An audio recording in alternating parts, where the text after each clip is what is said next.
Jacob Brown, and today I'm going to be showing you how to deploy a Unity application to a Google Nexus One. To begin, we're going to need three things: the Java Development Kit, the Android SDK, and Unity Pro with an Android license. After you've installed these three pieces of software, go to your Android folder, and inside of it you'll see an executable called SDK Manager.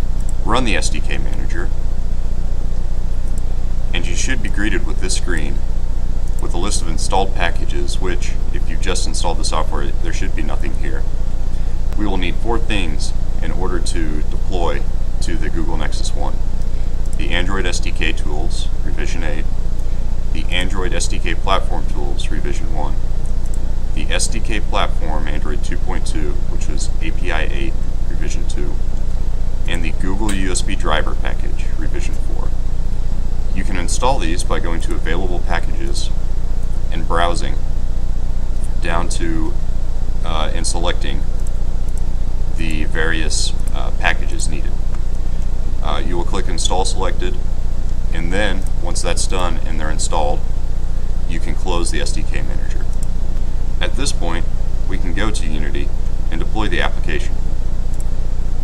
With the project you want to deploy open, go to File, Build Settings, select the scene or scenes you want to deploy, and click on Android. When you click on Player Settings, it will bring up a list of settings specific to the Android over in your inspector window. You type in your company name, the name of the application, and select an icon. This is the icon that will appear on the Android when you select the device. You can choose from any texture that's currently in your project.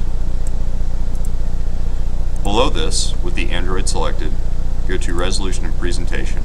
This will allow you to pick the orientation of the screen. In this case, we're going to use landscape.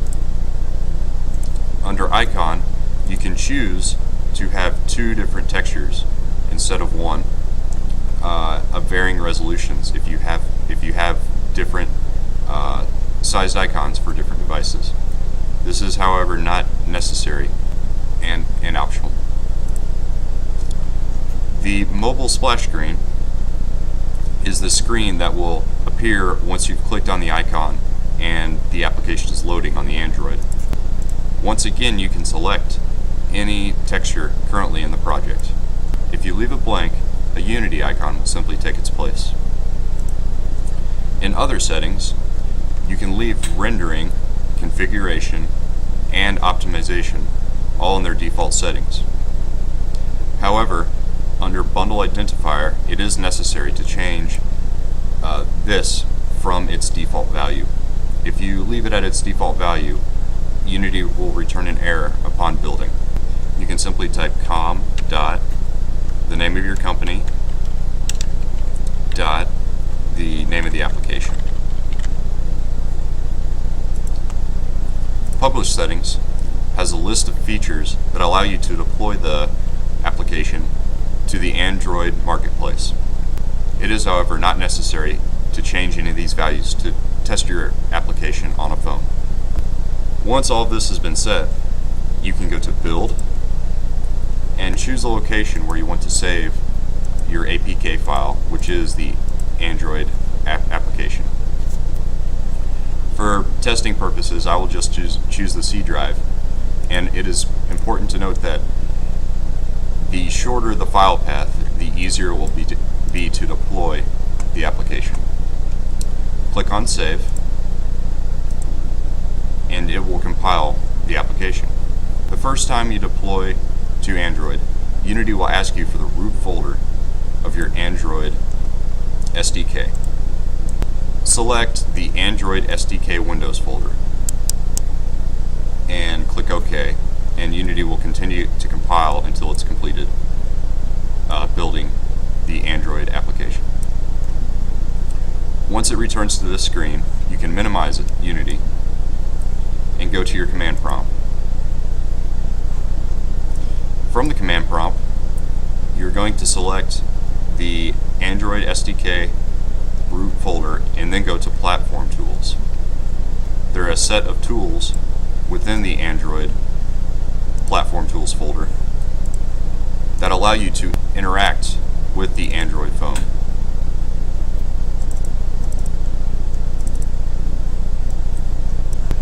The one we're going to use to load the application onto the Google Nexus is ADB, or the Android Debugging Bridge. To start, type ADB devices, and it will bring up a list of recognized Android devices attached to the computer. In this case, it is detecting the serial number of our Android Google Nexus.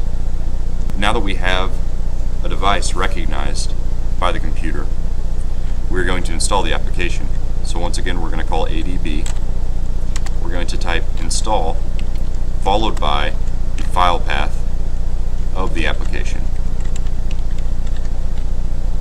Then hit enter.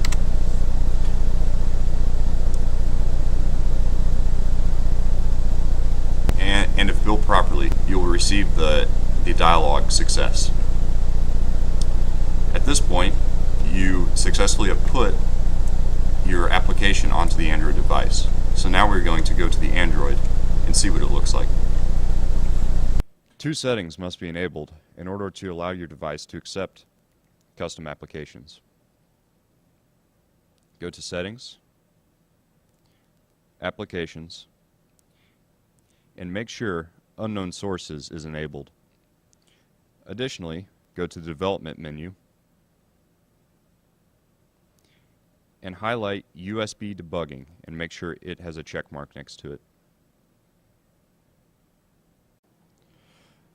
Now, with our Android phone, you simply go to the Application menu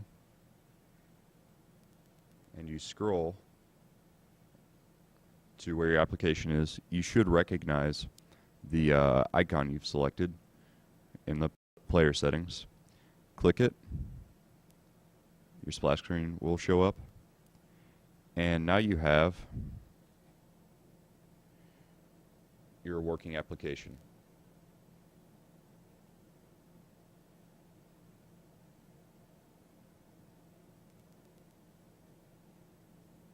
To delete this, and if you're debugging an application, you will have to delete it.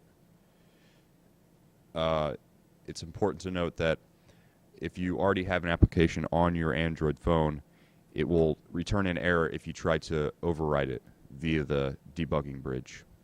Go to Settings, go to Applications, and under Managing Applications, you should find the application and scroll down to Uninstall, confirm, and you're good to go.